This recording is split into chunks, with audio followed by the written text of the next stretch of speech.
Welcome to my channel, and I'm back with you once again with another video of Microsoft Flight Simulator 24.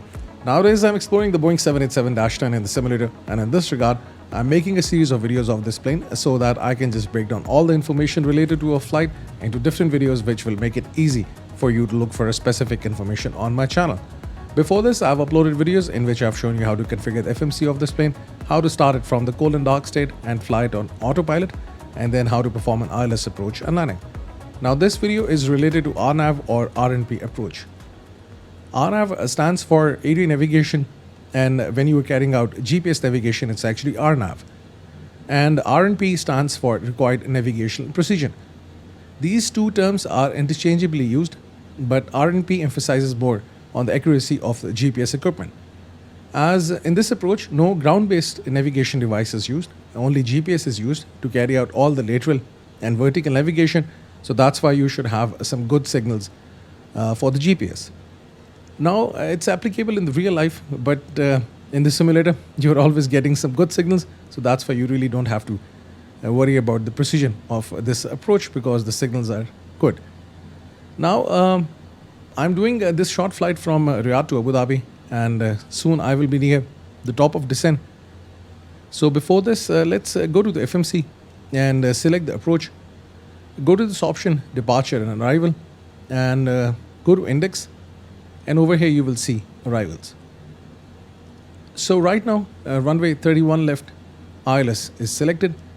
If I open the electronic flight bag, I can show you over here. So I have actually used the Microsoft Flight Planner for this flight plan. I will give you a link in the description if you're not really familiar with that process, so that you can just go and watch that video, and you can then make a flight plan over there and then import it in the electronic flight bag. Now I'm going to change the approach. So instead of ILS, I'll be using RNAV. You can scroll through different approaches over here. So you can see RNAV Y31 left is appearing. You can just click it, and then you have to enter the transition. Now transition is a point where actually the arrival procedure ends and the approach starts. So let's open the charts. So I can click this, Abu Dhabi, and then open the charts for the arrival, 31 left, and let me just show you over here. Now this is the chart for the star. Let's also change the orientation so that it's easy to look at the chart. So let me just bring it over here. Now this is the point, Ukili, which is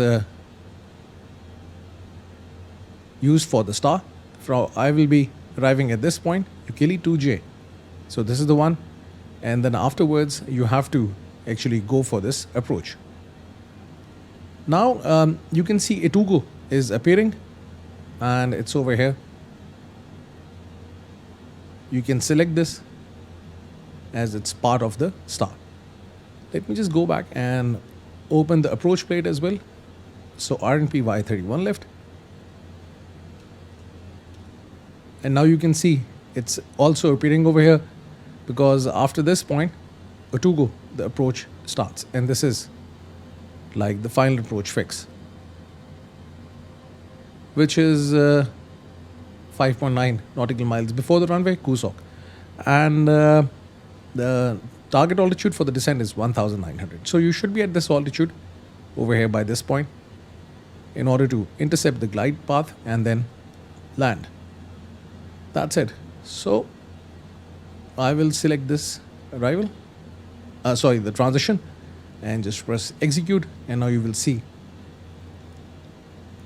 that the flight plan has changed and you have runway 31 left. Just make sure that in this option ILS you have nothing, no frequency, because I've changed it from ILS to RNAV. So just to make sure that there is no frequency, because I will be performing this RNAV approach, so that's why I'm not using any ILS. You need to learn this technique, because there are some runways which are not equipped with ILS. So then you have to either go with RNAV or VOR, or maybe an NDB approach. Now there's another thing that we have to do is select the speed for the approach. So go to the FMC, go to init ref, and go to index approach, And now over here we have to get the speed. So right now the gross weight of the plane is 166.8 tons. It's with this fuel 6.6 tons, and once the plane will land, it will be left with 3.8 tons. So the fuel that will be burned during this point to the landing will be 6.5 ton minus 3.8, which will be 2.7 tons. And we will just reduce the weight by 2.7 tons, 166.7. This will be roughly 164 tons. So 164 tons will be the weight of the plane.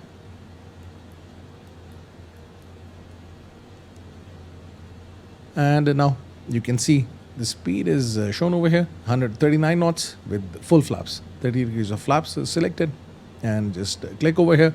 You will have the speed for the approach. So now press this button right to get the checklist on the right side of the navigation display. And for the descent, now the descent will start, I think, in some time, but we have set the landing data, the speeds, and I've taken you through this approach plate. But so still, I will just keep the screen over here like this, so that we can just look at the approach plate during the approach to see whether the plane is following this flight path or not, and plus the vertical path as well. That's it. And then I will set the auto brakes to max for the landing, and then I will press recall. You have to actually press this button recall in order to see if there is any warning or message appearing over here on the ICAS, which is engine indicating true alerting system.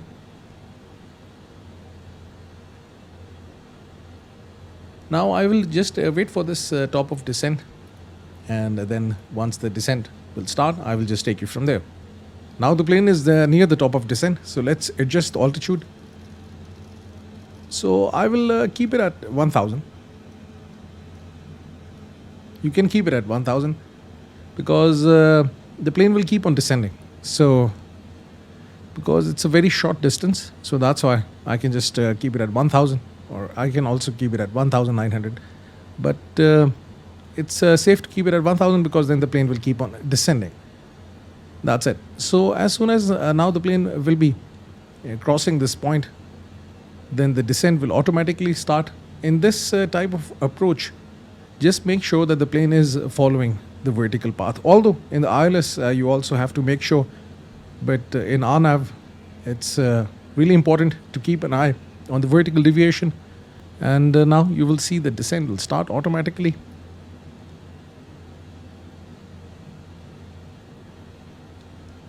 Now this indicator has started to appear over here, which shows the deviation from the vertical path. If this triangle is in the middle, it means you are following this vertical path. But if it's below, then it means you are higher in altitude.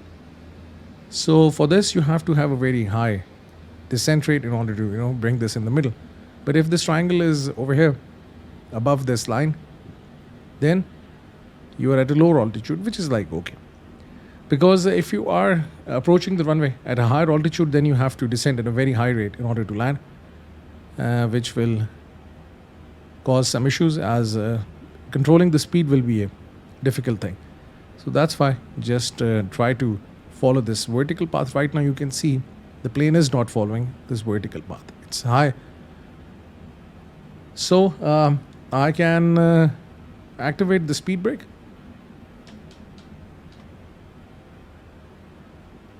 And due to the speed brakes, the vertical speed will increase. And soon this triangle will be in the middle.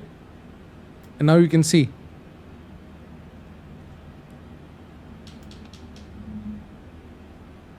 that the plane is at a good altitude. And now soon it will start to follow this vertical path. Now as the plane has crossed the transition altitude, which was 13,000 feet, so let's adjust the altimeter press this button standard and press comma on your keyboards in order to adjust the altimeter. You can also change the units. That's it. The plane is slightly higher than the vertical path, but as you can see, this triangle is moving up, so that's why nothing to be really worried about.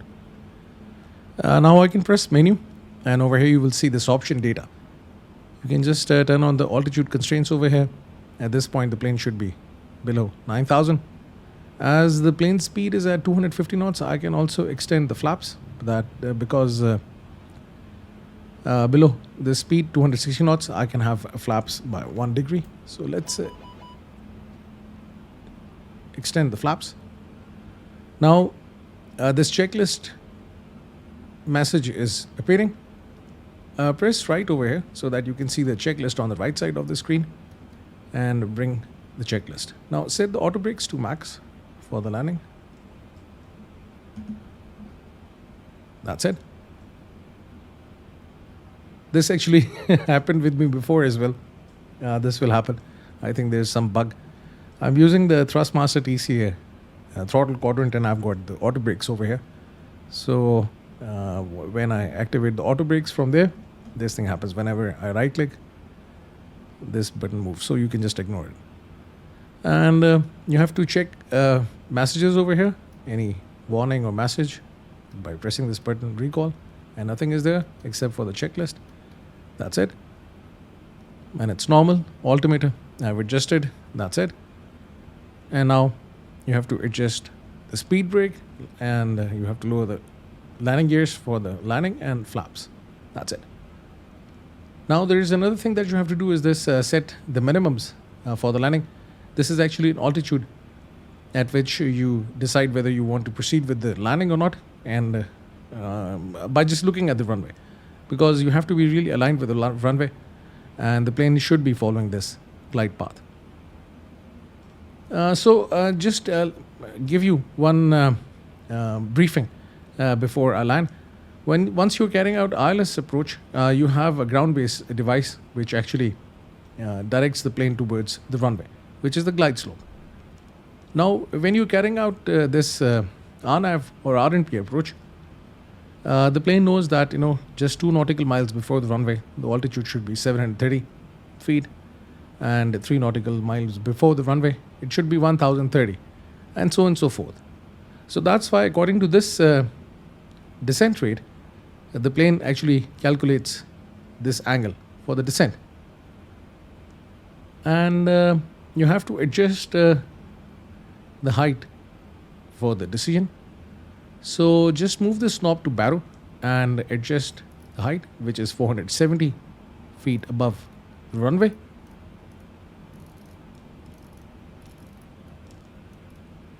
So at this altitude you will hear a call out approaching minimums. For this kind of approach, you should have good AVIA, which is a runway visual range, in order to make sure that the plane will land at the runway without any issues. That's it. Now soon I will be near this point.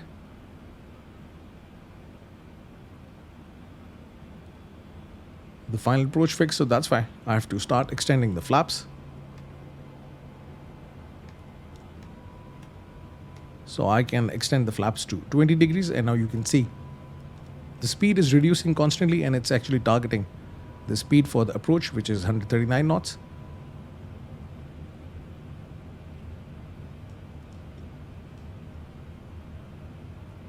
So that's it. So you have to adjust this altitude for the minimums. Now you cannot have a full flaps till the time you have got the landing gears. Right now I can also activate the speed brakes.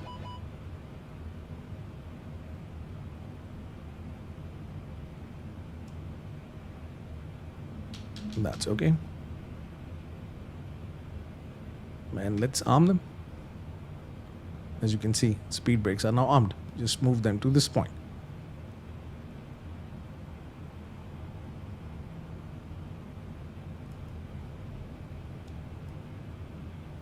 And now I just have to activate this button approach. Now for the ILS, you also have to activate this approach button, which aligns the plane with the runway and it follows the glide path. So once you are carrying out this RNAV approach, this button basically activates the integrated approach navigation system of the plane, which is IAN, and it enables the plane to follow the glide path and the lateral path. So let me just show you one thing. Just go to this option NavRad and make sure there's no ILS frequency, because you don't want to confuse this glide path indicator with ILS. So just make sure there's no frequency. And that's it. So now everything is good. And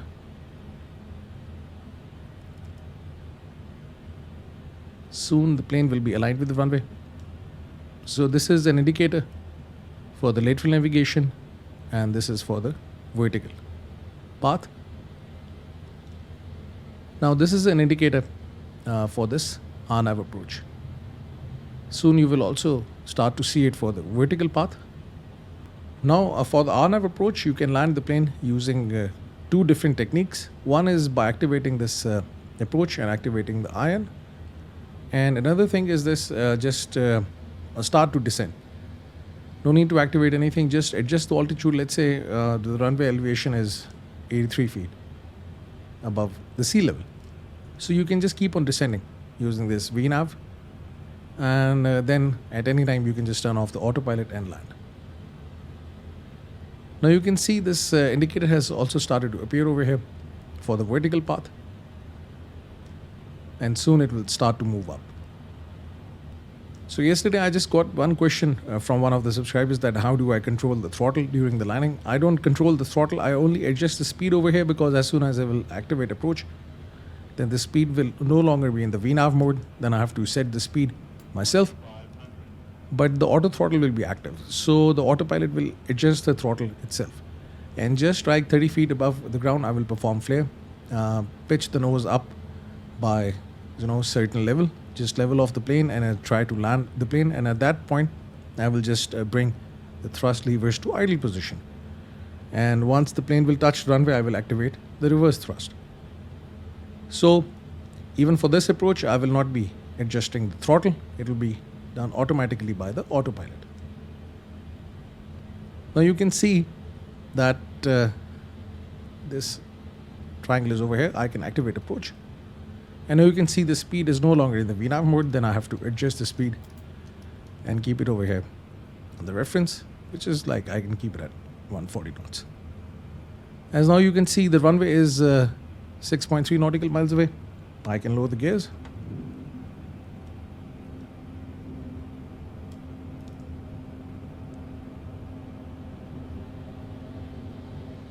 And once the gears are down, then I can just extend the flaps to 30 degrees. Because without the landing gears, you cannot extend the flaps to 30. And that's it. Now I can just get rid of the checklist. Now you can see that the plane has automatically started to follow this glide path for this approach.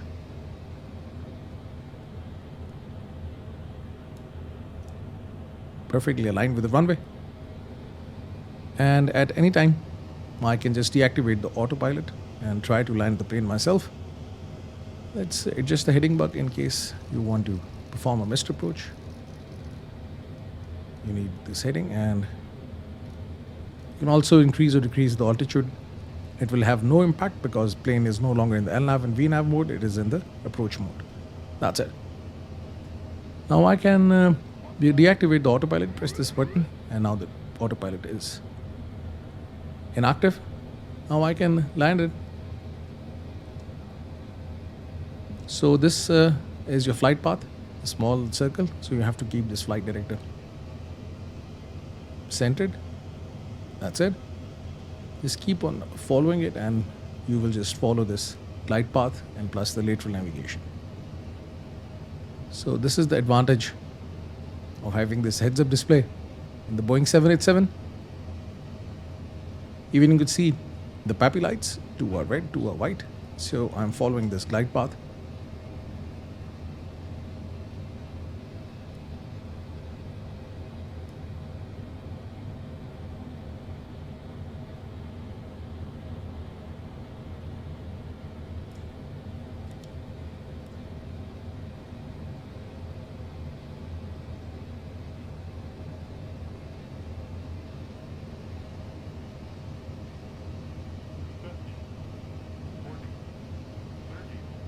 Just pitch up a bit.